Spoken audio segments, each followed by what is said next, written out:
Welcome, everybody, to another edition, the Friday edition of E.W. Jackson for America.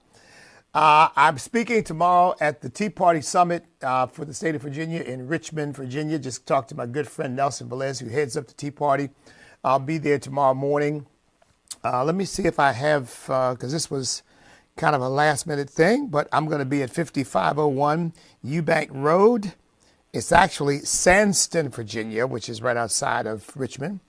Sandston, Virginia. So if you're in the area, come on out and be a part of what I have no doubt will be a great celebration, but also very serious discussion about moving forward.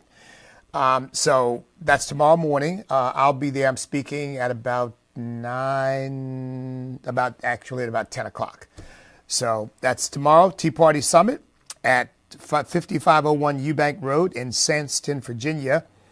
Yesterday afternoon, wow, this is really important and really great.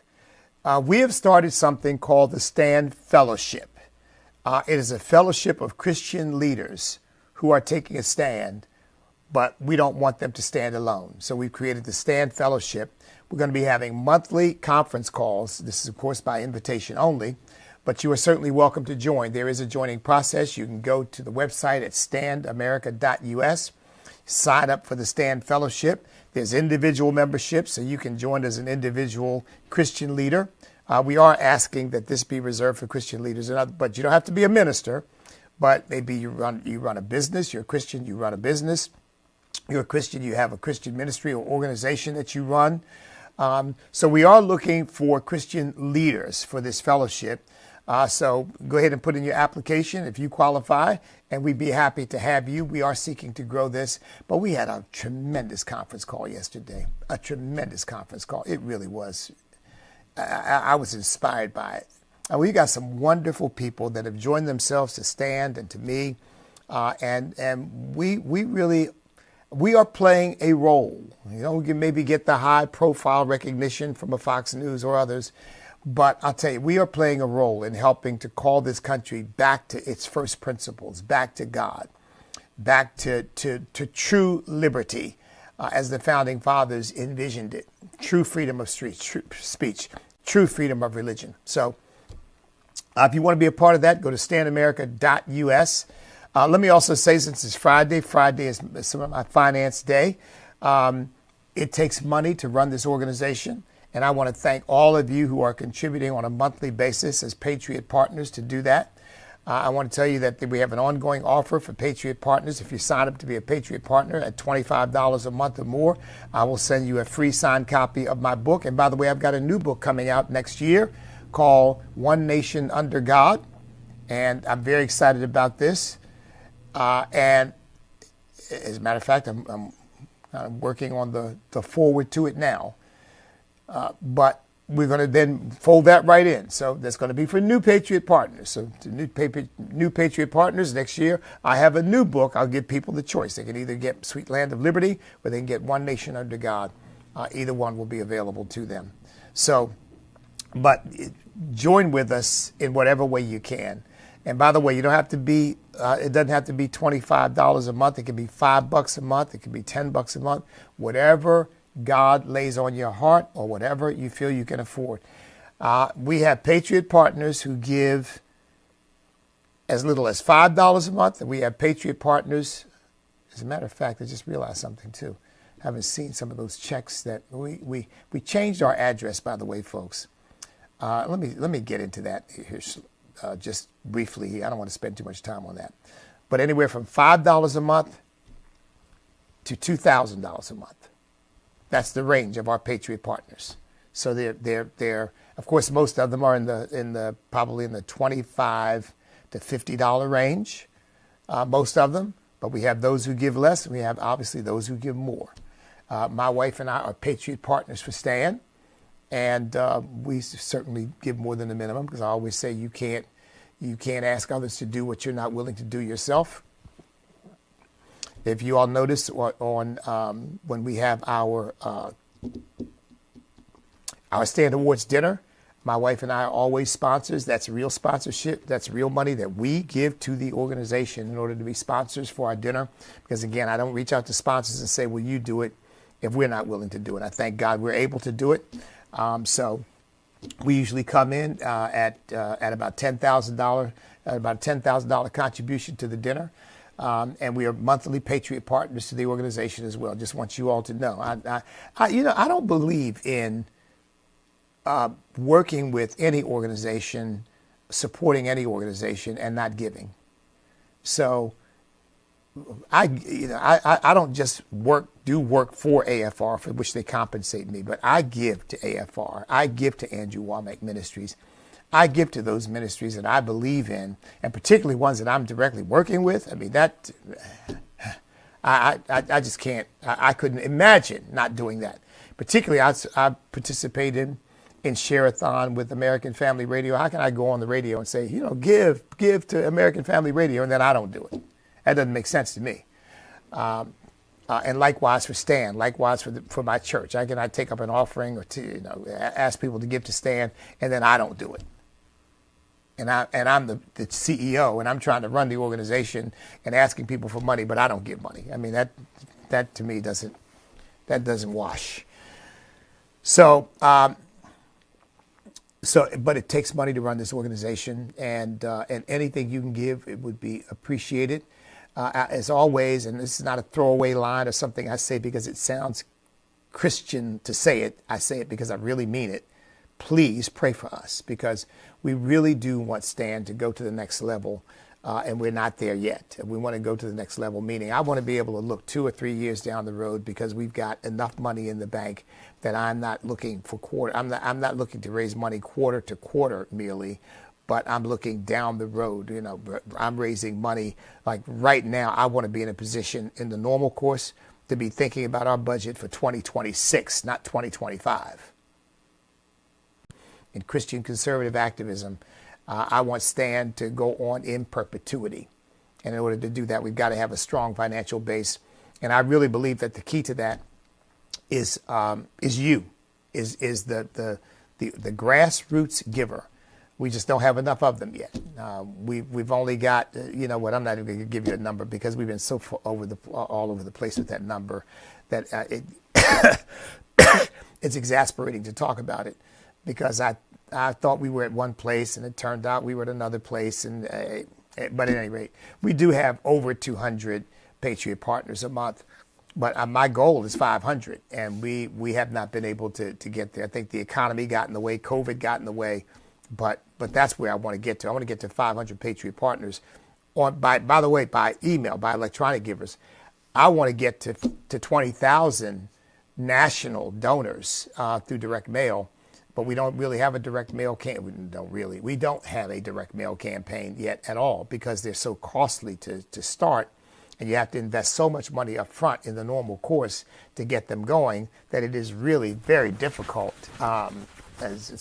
We're looking at an upfront investment of about $50,000 in order to get a good direct mail campaign going, where you have come away from that with a minimum of, say, 5,000 monthly donors or regular donors.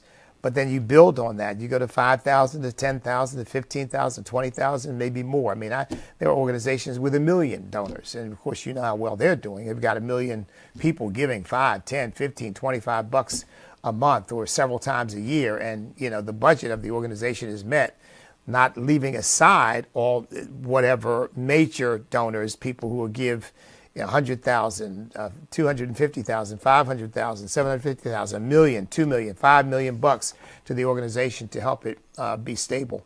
So we want to get a direct mail campaign going. That's going to cost us about $50,000 when we finally have the cash on hand to do that without hurting other responsibilities of the organization. I want to hire an executive director, somebody who runs the day-to-day operation for me, so that I'm not getting up every single morning, because I really do need to write, and I can't write the way I want to because I'm so busy running the day-to-day. I need a development director, somebody who is systematic about helping me strategize on raising the funds that we need. That person would oversee the direct mail campaign. That person would oversee the email campaign. That person would oversee our major donor campaign. That person would oversee our estates planned campaign, because really I want ultimately have donors who say, I believe enough in what Stan is doing that I'm going to include Stan in my estate plan, include Stan in my will, so that when I pass away, Stan's going to get $1 million, or Stan's going to get 100,000 or 500,000, or whatever it is, or 50,000 or 25,000, whatever it is, Stan's going to get that money to help continue its mission. So I'm really looking for estate planning giving as well, but I need a development director to take responsibility to manage all of that, because I can't run the organization and raise the money and speak and write and do all of that myself effectively. Something ultimately suffers, and right now what ultimately suffers is all of it, frankly, because I can't do as much writing. I don't think I've written an article in probably a couple of years now since I finished my book. I got some writing to do now, but that's really pending. People are asking me to write things, and I've got to get it done. So an executive director, development director, and a communications director, somebody who is responsible for getting out press releases on a regular basis, communicating with the media, making sure that people are aware of the things that we are doing, because we're doing a whole lot of stuff that doesn't get publicized because we simply don't have the bandwidth to get the word out there about what we're doing. So pray for us, because those are all things that we really need to put in place for the long-term health and well-being of the organization. I've got a wonderful staff, small but great staff, got a great board of directors, and this organization really has a great track record of accomplishing a lot with very, very little.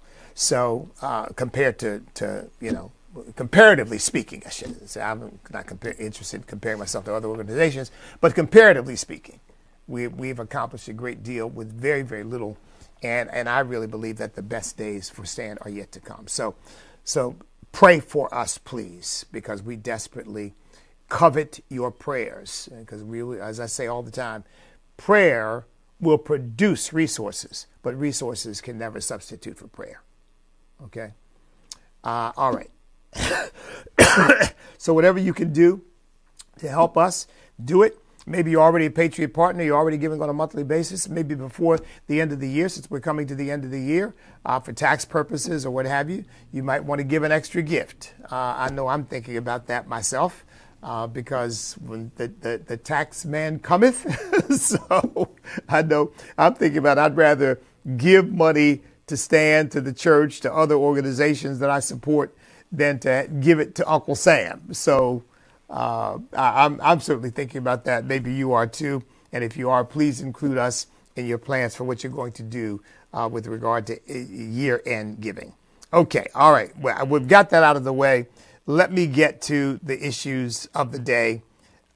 First of all, Matt Gaetz is withdrawn. I had a busy morning yesterday. I was not able to pay any attention to the news. And I was on a phone call with somebody, and they said, well, now that Matt Gaetz is withdrawn. I said, wait. Matt Gaetz withdrew? When? I'm thinking, did I miss something yesterday? No, just within the last hour. I said, oh, wow. So he's out. Pam Bondi is in as the nominee. Now, this is interesting, isn't it? Because there were people who suggested that Trump was never really serious about Gaetz. Maybe Gaetz wasn't really serious about the job. I don't know. But that he was not going to go through. And in fact, a dear friend of mine told me when I mentioned Gaetz, told me Gaetz will not be confirmed. And I said, really? Nope. He said Gaetz will not be confirmed. Gaetz is out. And he proved to be absolutely right. Said that to me from the very moment Gaetz' name came up. And we talked about it. He said Gaetz will not be confirmed. I said, oh, okay. So maybe he knew something I didn't know, but Gaetz is out. Pam Bondi is in.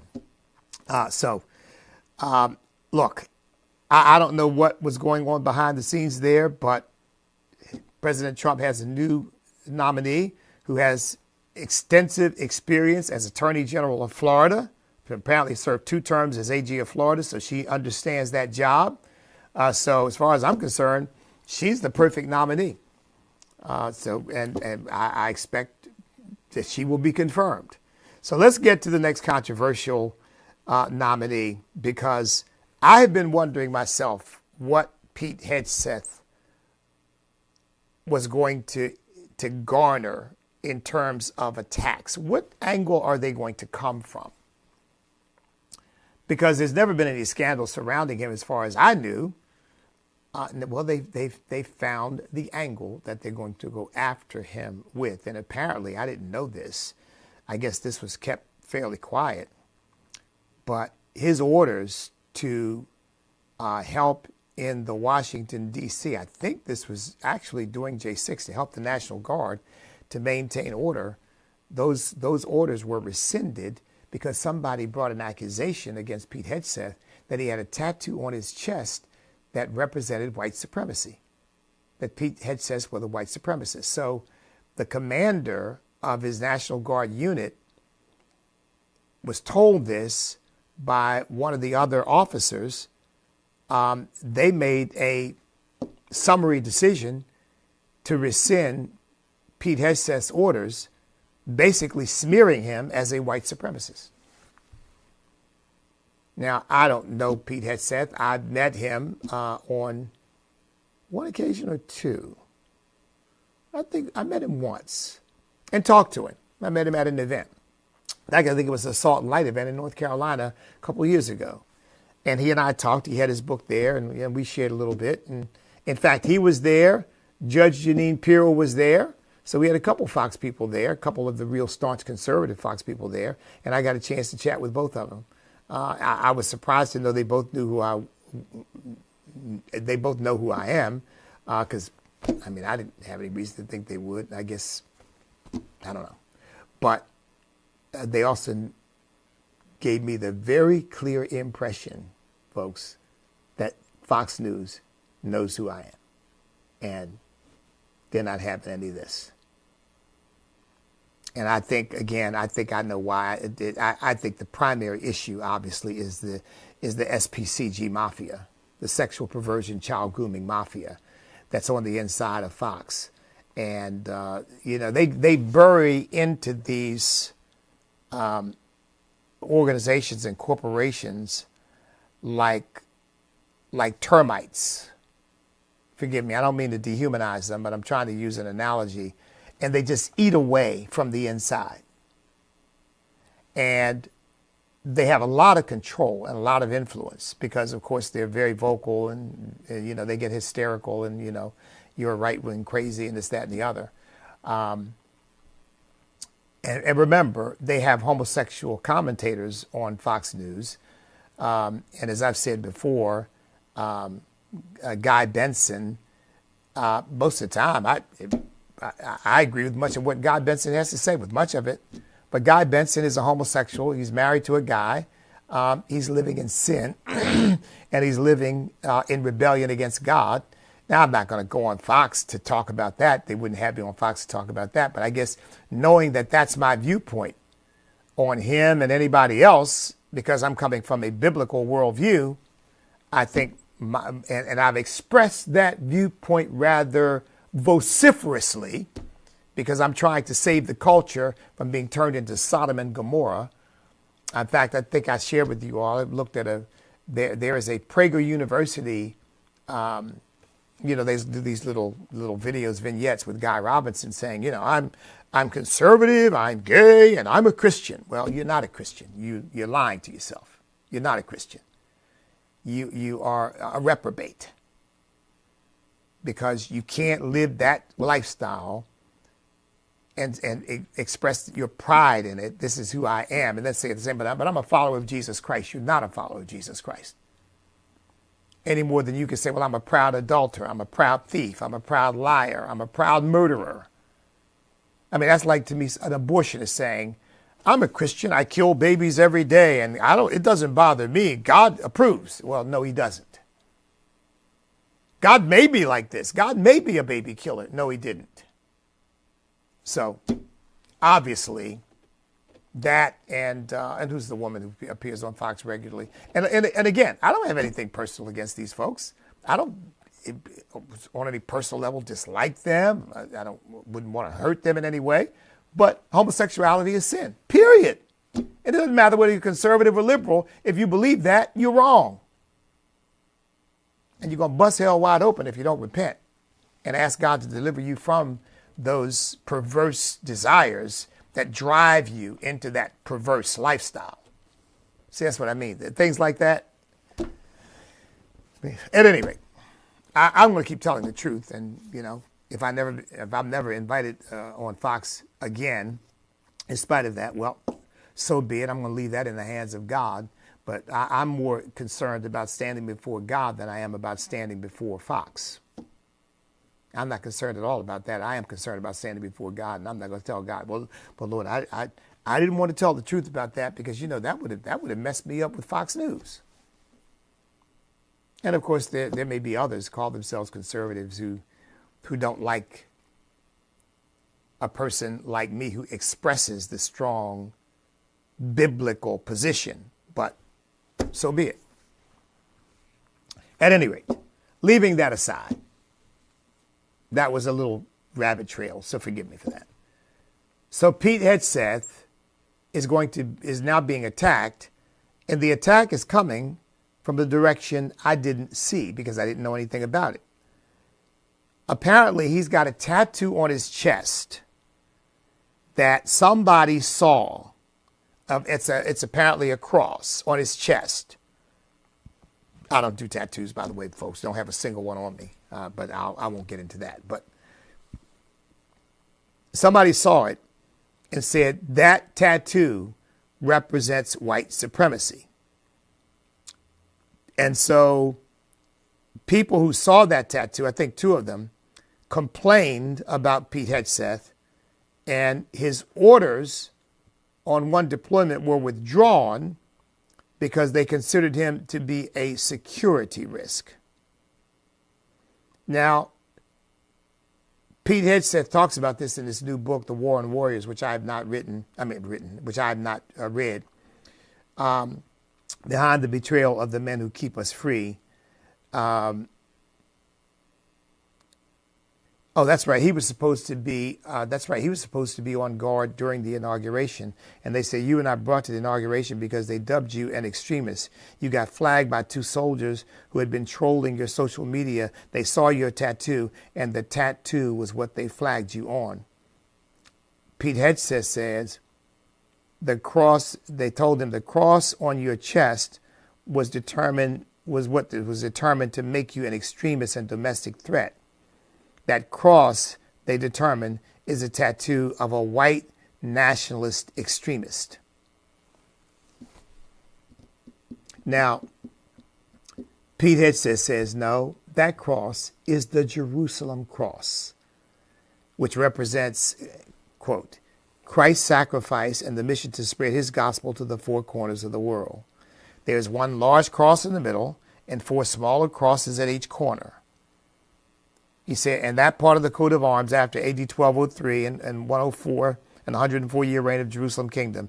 He said, I got it after I saw it in a church while walking the streets of Jerusalem. It is a Christian symbol, not a white nationalist symbol. But do you all remember I said that there were people who were attacking a cross that's been up, I think, since World War II. If I'm not mistaken, I think this was out in the Washington State. I don't remember the exact facts on this, but they attacked it by saying that cross was the symbol of the KKK. So what they've done, because the KKK and white supremacists have abused and blasphemed the symbol of the cross. The cross of Jesus Christ is holy, but they have abused it and misused it and blasphemed it by turning it into a symbol of white supremacy. Now, we as Christians are somehow labeled with white supremacy when we display a cross in some way. So now the cross that's meant to commemorate those who gave their lives fighting for us, that's a KKK symbol. And now Pete Hegseth's cross on his chest, which is really intended to depict his commitment to Jesus Christ. I could get into a debate about tattoos, but nevertheless, that's what he put it on there for, not as any symbol of white supremacy. But these people have so little orientation toward Christianity, none, frankly, that for them, the cross is a symbol of white supremacy.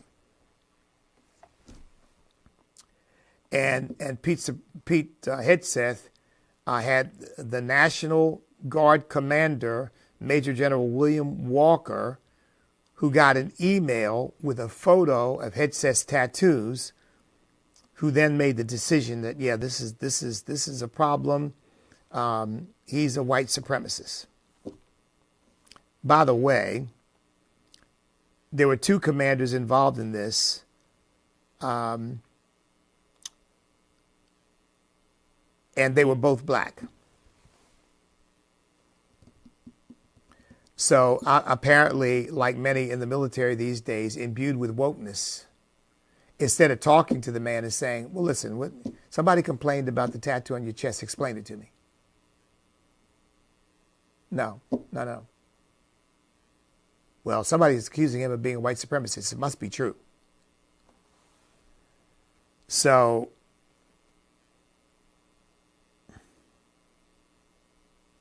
and by the way, one of these guys, his name is Gaither. What's this guy's full name? Yeah, Master Sergeant Derico D. Gaither, who's now retired, has a podcast which features only black guests, and he uses the hashtag Black Author when promoting his wife's children's book on Instagram, and recently liked a post saying the Mecklenburg County Sheriff's Office's first all-female armed detention officer graduating class, whose members are all black. So this guy's a racist. He's the racist, not Pete Hegseth.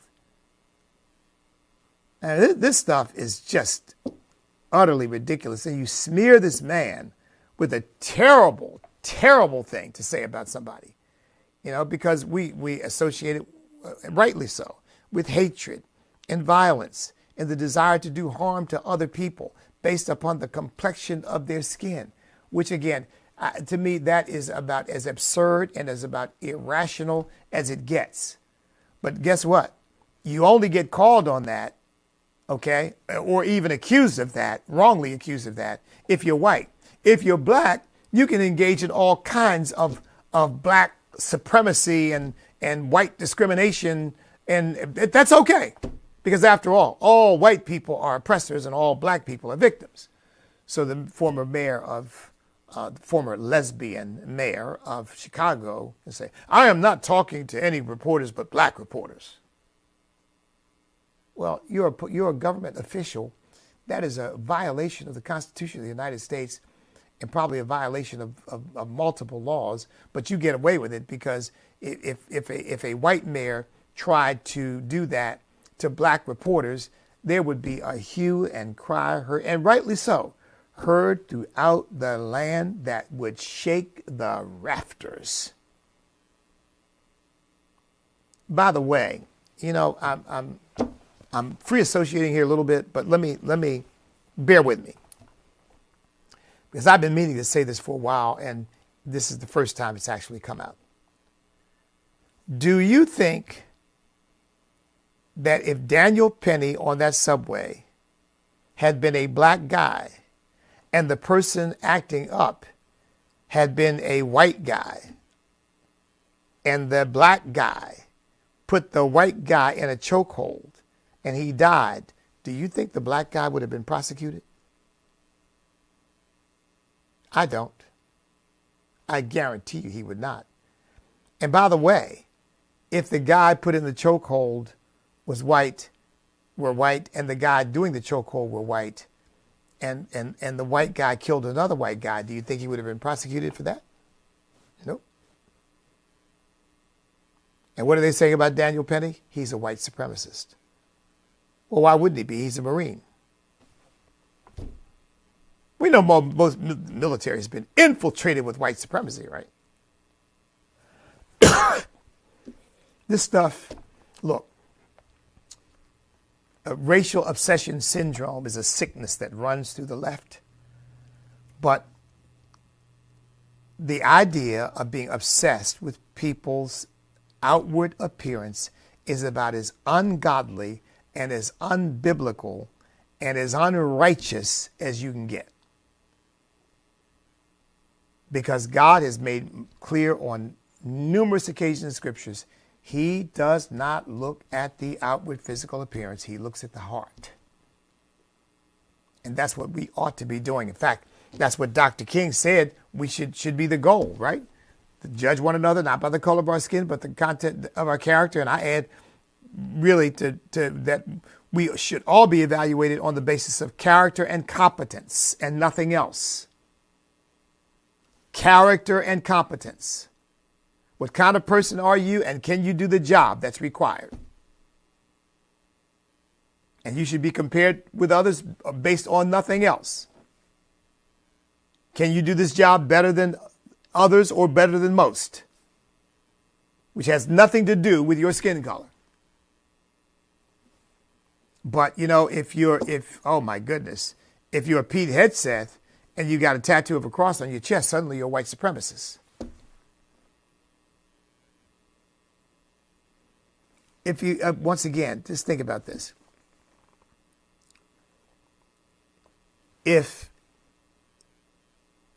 the nomination for Secretary of Defense were black, and let's say he had a symbol of the Black Panthers on his arm or on his body somewhere, based upon maybe a former life that he had, and maybe considered himself to be something of a revolutionary radical. I know I did. I mean, I've got a picture I can show you of me in a black beret with sunglasses and a black leather jacket, and I just knew I was Huey Newton. You know? Just as dumb as a rock, you know, in terms of my understanding of life and of America. But somebody could put that out there and say, you know, this guy's a former Black Panther. Do you think that ever happened? Oh my goodness gracious. You'd be called every kind of racist and every kind of whatever they needed to call you if you even suggested something like that. Even if the person was actually involved in that, to bring it up would bring a vicious attack against you. But Pete Hegseth, he is a patriot, a veteran, a well-educated guy. I think his degree is from Princeton. He's an author. He's a television commentator.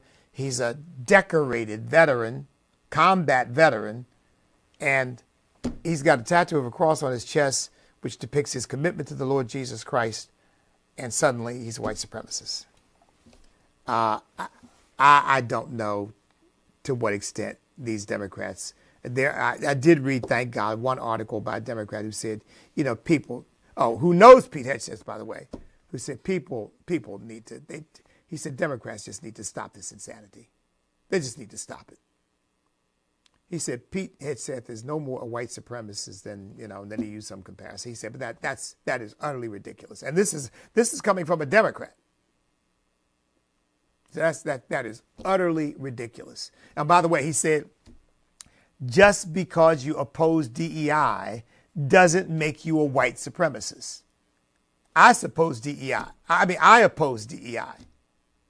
I think it's an abomination. I think it's against everything this country represents.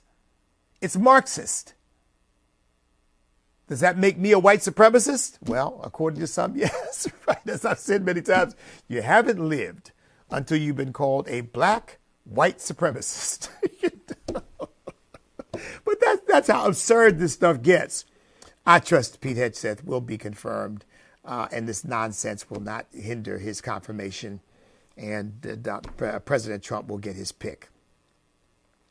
Okay, here's another thing I want to mention. And by the way, don't let me forget, okay? Yeah, remind me. This is Friday. I will be in my church on Sunday, 11 a.m. at 943 Canal Drive in Chesapeake this coming Sunday. So if you're in the area or anywhere near the area, like maybe Hawaii or Australia or wherever you happen to be, just come on over. Hop on a plane and come on in. But certainly if you're in the Virginia Beach, Norfolk, Chesapeake, Suffolk, Williamsburg area, come on out. I'd love to meet you and see what the Lord is doing with our wonderful church. Representative Chip Roy of Texas is calling for the repeal of this abominable law, which I believe is a violation of the First Amendment, the Freedom of Access to Clinic Entrances Act, FACE, the Freedom of Access to Clinic Entrances Act. I mean, that's this thing. They have locked up a bunch of people, put them in federal prison because they peacefully protested the killing of unborn babies. We should be pinning medals on these people, not putting them in jail. They're defending the most innocent among us.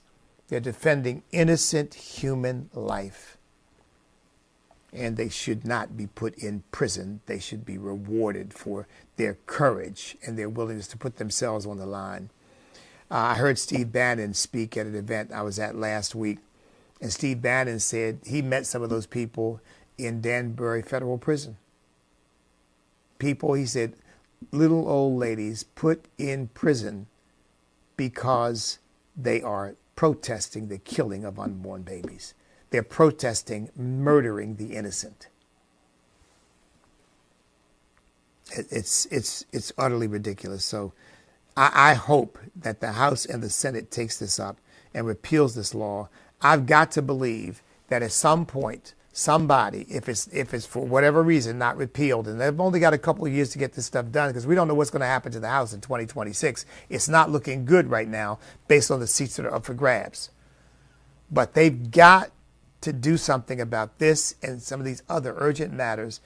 And I can't believe that somebody, if they didn't, for whatever reason, they didn't get this done, would not take one of these cases to the United States Supreme Court and have this law overturned because this law is unconstitutional. I'm absolutely convinced of it. Absolutely convinced of it. Between 1994 and 2024, there have been 211 FACE Act cases. 205 of them have been brought against pro-life activists protesting outside of these baby killing factories. Only 5 have been brought against people who have tried to protest in front of a crisis pregnancy center that is trying to help women save their babies. Now, what does that tell you? That tells you this is a law that's turned against pro-life activists. I mean, this stuff is utterly ridiculous. Christian grandmothers, in fact, they've even prosecuted an 87-year-old woman who's, by the way, a survivor of a communist concentration camp. And here she is right back at it again. I mean, in other words, she's suffering the same indignity and the same persecution, the same torture. 87-year-old woman that they've jailed, 87 years old. And who is she a threat to? Because she peacefully protested outside of a baby killing factory. And some of these activists, Lauren Handy, for example, have been sentenced to years behind bars, 5, 6, 7, 8, 9 years in federal prison. And by the way, this talk about irony. The Department of Justice has used the KKK era law called conspiracy against rights against these pro-life activists. A law that was designed to prosecute the Ku Klux Klan is being used against 87-year-old ladies for protesting the killing of unborn babies. I mean, that's why these people can't be allowed to have power. Trump is dangerous, please. Trump is an antidote to the real danger which they pose. But at any rate, oh, and by the way, one of the things I'm looking at a Breitbart article here, which is a real go-to for me. But They didn't cover my presidential campaign adequately, but I'll leave that aside for the moment. But one of the arguments being made is when Roe v. Wade was overturned, it really meant that the FACE Act could not possibly be constitutional because the Supreme Court has now made clear there is no federal constitutional right to kill an unborn baby. It doesn't exist. And by the way, that was the point. The court didn't end abortion. That wasn't the point of it. The point was to correct some very bad jurisprudence, because there never was, there never could be, there never will be a constitutional right to kill an unborn baby. The court in Roe v. Wade made it up. They created it out of whole cloth because it was something they wanted to do. So they just figured out a way to do it. This is what these judicial activists do. They don't care about what the law says. They care about what they want. And they just make the law say whatever they want it to say. That's what happened with Jussie Smollett. Now, of course, one could argue there was by the way, again, forgive me, the free association, but it is related in terms, we're still talking about the way the courts operate. The Supreme Court of Illinois did not say that Jussie Smollett did not do the act, did not commit the hoax. He did. What they said was once the prosecutors entered into an agreement with Jussie Smollett, Jussie is his name, Jussie, not Jesse. Once they, again, don't get me started on that one. Once they entered into an agreement, they could not then violate that agreement and prosecute him anyway. That's what the argument was. That's what the Supreme Court decided. They said because he had a right to rely on the original prosecutorial agreement that he'd entered into. And when they vitiated that agreement, when they violated it, when they threw it out, they violated his rights. That's what they're saying. They're not saying he didn't do it. They're just saying, essentially that once the prosecutors entered an agreement with him, the matter was adjudicated. And really trying him was in effect double jeopardy. I mean, that's essentially the argument. So, but he did it. A little just sad, pathetic little man who's so insecure in himself and in his abilities and apparently in his career that he's got to make himself the victim by hiring people to attack him and claiming that they went after him because the MAGA people went after him because he's black and gay. Or homosexual, as I prefer to frame it. I don't use the word gay because to me it's a stolen word. It's a word that means happy, carefree, and they've stolen it to make it mean homosexual, and I just reject it. Just like I reject the word transgender because you can't transition from one gender to another, which again, this man who's trying to be a woman in Congress that Marjorie Taylor Greene has called out and said, you're a man, not a woman, and you're not welcome in the women's restrooms. He says, we're every bit as biologically female as cis women. On what basis? I mean, these people are nuts. They're certifiable. We're every bit as biological. How? How can you be? At any rate, that's just. Here's something else for us to be aware of, because we won a very important election. We, meaning we conservatives, we Christians who believe the Word of God, believe in our country, believe in our Constitution. We won a very, very important battle, but the war is not over. The war is not over. Now, and it's not over domestically and it's not over internationally. Did you all hear that this Castro-loving idiot up in Canada, Trudeau,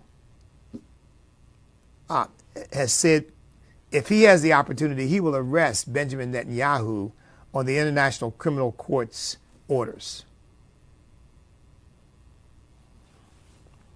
Now, first of all, Justin, how stupid can you be? Does he not realize if he had the opportunity, which he won't, because now that he said that, I'm sure Benjamin Netanyahu will never go to Canada, certainly not while this idiot's in office. But if he did that, that would be an act of war. And you know what he's saying? We have to follow international law. This is made up nonsense that these people are creating, and they've got a warrant out for Benjamin Netanyahu. Are you kidding me? Where's the warrant for the Hamas leaders? Where's the warrant for the Hezbollah leaders? Where's the warrant for the Iranian mullahs? Where's the warrant for some of these rogue leaders? Where's the warrant for Maduro's? You know, I don't hate anybody, but there are people I don't like, and I do not like Justin Trudeau. Ugh. I mean, to me, he's nothing but a little prima donna. Just a little Marxist, fascist, totalitarian prima donna. Remember how he wanted to freeze the bank accounts of the truckers who were protesting Canadian policy with regard to their work and their jobs. Remember that? He was going to freeze their bank accounts. I mean, who? That, folks, that's the mark of a tyrant. And this guy, well, like I said, I think the person he most admires is in history is Fidel Castro. But he also has great admiration for Mao Zedong, too, and the Chinese Communist Party. He's made that quite clear. He and Walt should go hang out together because they both love communism and hate liberty. Okay, well I'm really out of time. Let me see, is there anything else I want to mention before I end the program today? Actually, I think we pretty much covered it all. Praise God. Oh, yes. Oh, I didn't cover this. Quick one. Bob Casey's finally conceded. About time. I guess once they realized they couldn't cheat their way to victory, because he was really hoping, man. You know, they wanted to prosecute Trump for saying in a phone call to the Secretary of State, I believe, find the votes, meaning, make sure that you count every vote, make sure that every vote that's supposed to be cast is indeed counted. That's all he meant by that. He wasn't trying to manufacture votes, cheat, lie. But of course, again, another George Soros idiot down there, puppet prosecutor down there. Of course, they just hate Donald Trump. But Bob Casey has finally conceded. Congratulations to Dave McCormick. We already knew he was the senator-elect from Pennsylvania. Thank God. As I said, Bob Casey, as far as I am concerned, is a rank hypocrite. He calls himself pro-life. He's a liar. He's not pro-life. I don't know that he ever was, but he liked to posture that way. But the man, as far as I'm concerned, has betrayed everything he claimed he represented as a pro-life Democrat. If he's pro-life, I'm pro-abortion. And believe me, I am not pro-abortion. And as far as I'm concerned, Bob Casey is not pro-life. He's a liar and a hypocrite, just like a lot of these Democrats. So goodbye, good riddance. Why don't you, in fact, I hope maybe he'll go hook up with Robert De Niro and Bruce Springsteen and Ellen DeGeneres and leave the country. I mean, I'm not going to try to kick him out or anything, but just a friendly invitation. All right, folks, that's going to do it. Listen, I hope all of you have a wonderful weekend. I will be at the Tea Party Summit tomorrow morning. I'll be at my own church on Sunday morning at 11 a.m. And don't forget to tune in. We'll be live streaming please share this program and all of my live stream stuff, and pray for us, because we want to expand this program and what we do with it in next year. And I want to start having some guests on and doing a little bit more than just coming on and doing commentary. I'm going to still do a lot of commentary because there's a lot on the inside of me that I need to get out. But I want to have some guests on as well and talk to you about some of the people out there with tremendous expertise on issues that will be a blessing to you and a blessing to our country. So that's it, folks. Have a wonderful weekend. God bless each and every one of you. Stand up, step up, speak up, refuse to back up, because we cannot be defeated if we will not quit, because we are on God's side. God bless everybody.